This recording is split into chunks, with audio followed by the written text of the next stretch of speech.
નમસ્કાર વિદ્યાર્થી મિત્રો, સેવક એજ્યુકેશન યુટ્યુબ ચેનલ ઉપર આપનું હાર્દિક સ્વાગત છે. આજે આપણે જોશું ધોરણ 8ની અંદર વિષય ગણિતની અંદર ભાગ ત્રીજો, જેમાં સ્વાધ્યાય 1.2.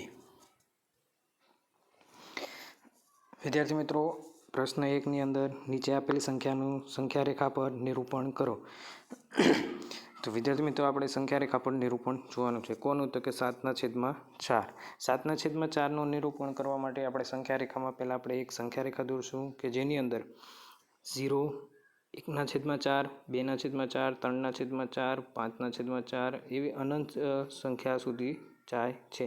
પરંતુ આપણે ક્યાં સુધી લેવાનું છે? 7/4. જે 7/4 આવે છે ત્યાં સુધીનું નિરૂપણ જોવાનું છે. ત્યારબાદ છે વિદ્યાર્થી મિત્રો બીજો દાખલો કે -5/6. -5/6 એ કોની વચ્ચે આવે છે? તો વિદ્યાર્થી મિત્રો માઇનસની સંખ્યા છે એટલે ઓબ્વિયસલી ઋણપૂર્ણાંકની અંદર આવશે. તો ઋણપૂર્ણાંકની અંદર -2થી તો કે 1ની અંદરની તમામ સંખ્યાઓ આપણે લેવાની છે. તો કઈ કઈ સંખ્યાઓ આવશે? તો કે -9/7, -8/6, -7/6, -6/6 અને -5/6, જ્યાં આપણે રાઉન્ડ કરીશું. તો વિદ્યાર્થી મિત્રો આ આપણે સંખ્યા રેખા પર નિરૂપણ જોયું. ત્યારબાદ છે પ્રશ્ન 2.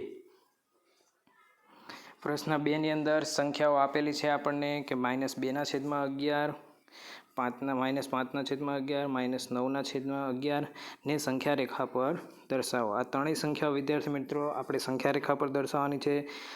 અને બધી જ સંખ્યાઓ ત્રણ સંખ્યાઓ માઇનસ છે એટલે બધા ઋણપૂર્ણાંક બાજુ જ જશે, ધનપૂર્ણાંક બાજુ જશે નહીં. એટલે 0થી લઈને 1 સુધીની અંતર બધી જ સંખ્યાઓ આવી જાય છે. તો આપણે જોશું કે 1/11, તો પછી બીજું છે 2/11 અહીં દર્શાવેલ છે, ત્રીજું છે 5/11 જે અહીં દર્શાવેલું છે, અને એના પછી છે -9/11. આ ત્રણ રાઉન્ડ કરેલા સંખ્યા રેખા પર દર્શાવેલા છે. ત્યારબાદ છે વિદ્યાર્થી મિત્રો પ્રશ્ન 3. તો ખૂબ જ સહેલો પ્રશ્ન છે વિદ્યાર્થી મિત્રો. 2થી નાની હોય તેવી 5 સમય સંખ્યાઓ, 2થી નાની હોય અને 5 સમય સંખ્યાઓ લખવાની, પણ પરંતુ શરત એ છે કે 2થી નાની હોવી જોઈએ. તો 2થી નાની તો કઈ કઈ સંખ્યા હોય? તો 2થી નાની તો 1, 0, -1, 2 અને -3, જે આ બધી સંખ્યાઓ બધી 2થી નાની સંખ્યાઓ છે અને આનંદ સુધી જતી જાય છે. ત્યારબાદ છે વિદ્યાર્થી મિત્રો પ્રશ્ન 4. પ્રશ્ન 4ની અંદર આ પ્રશ્નની અંદર ખાસ ધ્યાન આપજો વિદ્યાર્થી મિત્રો કે -2/5 અને 1/2 વચ્ચેની 10 સમય સંખ્યાઓ, કેવી વિદ્યાર્થી મિત્રો? સમય સંખ્યાઓ લખવાની છે. તો પહેલું કે -2/5 આપેલા છે તો મારે પાછી 10 સમય સંખ્યાઓ જોઈ છે, એટલે હું 10 સમય સંખ્યા એટલે મોટી સંખ્યા સુધી લઈ જઈશ. એટલે -2/5 છે તો હું એના અંશ અને છેદને 2 વડે ગુણી અને ભાગી નાખું છું. તો મને મળશે -4/10.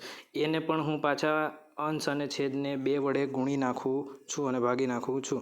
એટલે મને મળશે -8/20. આ એક સંખ્યા મને મળી ગઈ.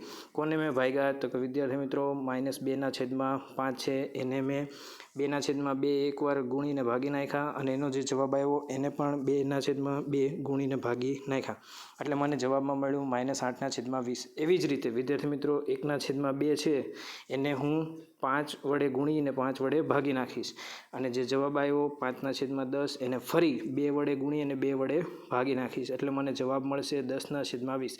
વિદ્યાર્થી મિત્રો આ ક્રિયા કરવાનું કારણ એ છે કે આ છેદ સરખો કરવા માટે મેં લસા લીધો. એટલા કારણથી હવે મારી પાસે 2 મોટી સંખ્યાઓ મળી ગઈ છે. કઈ કઈ છે વિદ્યાર્થી મિત્રો? -8/20 અને 10/20. આ 2 સંખ્યાઓને એની વચ્ચેની 10 સમય સંખ્યાઓ એટલે -8થી શરૂ કરીએ તો એના નાની સંખ્યાઓ લેતા જઈએ, એટલે -7/20, 6/20, -5/20, -4/20, -3/20, -2/20, -1/20 અને 0, પછી 1/20, 2/20. આવી 10 સમય સંખ્યાઓ આપણે અહીં લીધી. ત્યારબાદ છે વિદ્યાર્થી મિત્રો નવો પ્રશ્ન 5. પ્રશ્ન 5ની અંદર નીચે આપેલી સંખ્યાઓ વચ્ચે આવતી 5 સમય સંખ્યાઓ લખો. નીચે આપેલું એટલે પહેલા દાખલાની અંદર આપેલું છે 2/3 અને 4/5. આ વિદ્યાર્થી મિત્રો રકમની અંદર આપેલું છે જે 5 સમય સંખ્યાઓ એની લખવાની છે. તો વિદ્યાર્થી મિત્રો આપણે પાછળ જોયું તે જ મુજબ કે અંશ અને છેદને હું 5 વડે ગુણીને 5 વડે ભાગી નાખીશ એટલે મને મળશે 10/15 અને જે જવાબ મળે એને ફરી 5 વડે ગુણીને 5 વડે ભાગી નાખીશ એટલે મને જવાબ મળશે 50/75. આ 2 વાર ગુણવાનું મિત્રો ખાલી એટલું જ કારણ છે કે સંખ્યા આપણે વધારે જોઈએ છે એટલા માટે થઈને હું એને 2 વાર ગુણું છું અને લસા બંનેનો છેદ સરખો કરવા માટે 2 વાર ગુણું છું. 4/5 છે આ રકમમાં આપેલું છે અહીં એને હું હવે લસા સરખા કરવા માટે એને ગુણીશ 3/3 વડે અને 12/15 ગુણ્યા 5/5 આ ફરીથી મેં એક વાર ગુણ્યું. અંશ અને છેદને બંનેને 3 વડે ગુણેલું છે જે આપણે અહીં જોઈ શકીએ છીએ અને ફરી એને મેં 5/5 વડે અંશ અને છેદને ગુણ્યા. તેથી વિદ્યાર્થી મિત્રો બંને તમે જોઈ શકો છો કે છેદમાં 75 બંનેને આવી ગયા છે. હવે આ બંને સંખ્યાને હું વધારે 5 સમય સંખ્યાઓ જે મારે લખવાની છે તે હું આમાંથી લખી શકીશ. તો આમાં આપણે જોઈશું કે 51/75, 52/75, 53/75, 54/75, 55/75 અને જો હજી સંખ્યા માંગી હોય તો 56/75, 57/75, 58/75, 59/75 અને 60/75 એમાં આપણે આગળની સંખ્યાઓ લખી શકીએ છીએ. ત્યારબાદ છે વિદ્યાર્થી મિત્રો બીજો દાખલો જે છે -2/3 વિદ્યાર્થી મિત્રો -3/2 અને 5/3. આ દાખલાની અંદર -3/2 ગુણ્યા 3/3 એટલે કે અંશ અને છેદની અંદર મેં 3 વડે ગુણ્યા અને ભાગી નાખ્યા છે તો મને જવાબમાં -9/6 મળે છે. જ્યારે બીજી રકમ આપેલી છે 5/3 તો 5/3ને 2 વડે ગુણીને ભાગી નાખ્યા એટલે કે લસા સરખો કરવા માટે હું એને રકમ વડે ગુણું અને ભાગું છું. હવે તમે જોઈ શકો છો કે બંનેની અંદર છેદ સરખો થઈ ગયો છે, બંનેને છેદમાં 6 આવી ગયા છે એટલે હું બાકીની સમય સંખ્યાઓ લખી શકીશ. -8/7, -7/6, -6/6, -5/6 અને 4/6 લખી શકાય એટલે આ મુજબ 5 સંખ્યા લખી શકાય છે.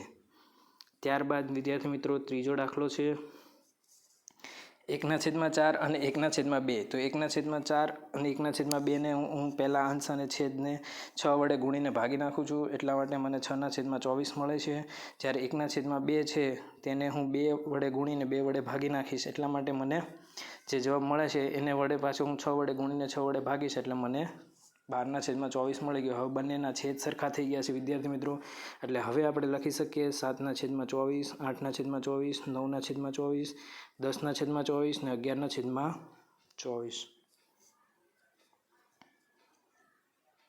ત્યારબાદ વિદ્યાર્થી મિત્રો પ્રશ્ન 6 ખૂબ જ સહેલો પ્રશ્ન છે કે -2થી મોટી હોય તેવી 5 સમય સંખ્યા લખો. -2થી મોટી હોય તેવી 5 સમય સંખ્યાઓ.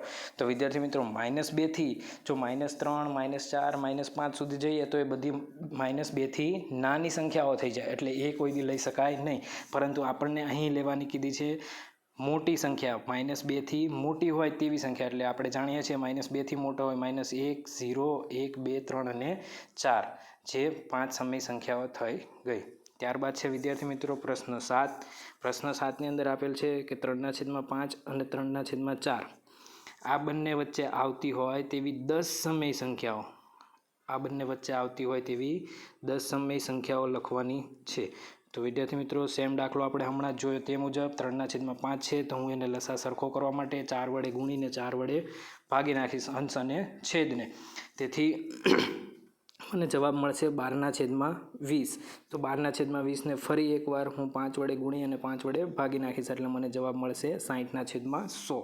કારણ કે આપણે 2 વાર એટલા માટે ક્રિયા કરું છું વિદ્યાર્થી મિત્રો કે આપણે 10 સમય સંખ્યા લેવાની છે એટલે વધારેમાં વધારે લેવાની છે એટલા માટે 2 વાર મેં ક્રિયા કરેલી છે. નકર એક વાર પણ કરીએ તો પણ ચાલે. બીજી વસ્તુ છે 3/4. તો 3/4ને મેં એક વાર અંશ અને છેદને 5 વડે ગુણી અને ભાગી નાખ્યા છે. જ્યારે જે જવાબ મળ્યો એટલે 15/20 મને જવાબ મળ્યો છે તે બાદ મેં એને 5 વડે ગુણીને 5 વડે ભાગીને ફરીથી કર્યા કારણ કે બંનેના છેદ હવે સરખા થઈ ગયા છે, બંનેના છેદમાં 100 થઈ ગયા છે.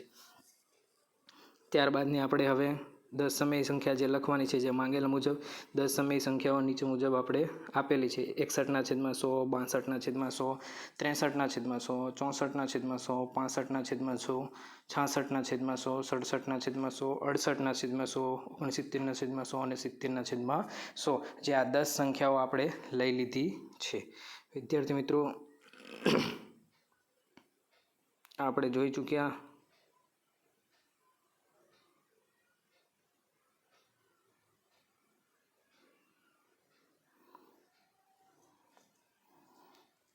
જો તમને વિડીયો પસંદ આવ્યો હોય તો વિદ્યાર્થી મિત્રો લાઈક કરી, શેર કરી જરૂરથી બીજા સુધી પહોંચાડજો અને બેલ આઇકન દબાવવાનું ભૂલશો નહીં. સબસ્ક્રાઈબ કરજો અને બીજા સુધી પહોંચાડવામાં મદદ કરજો.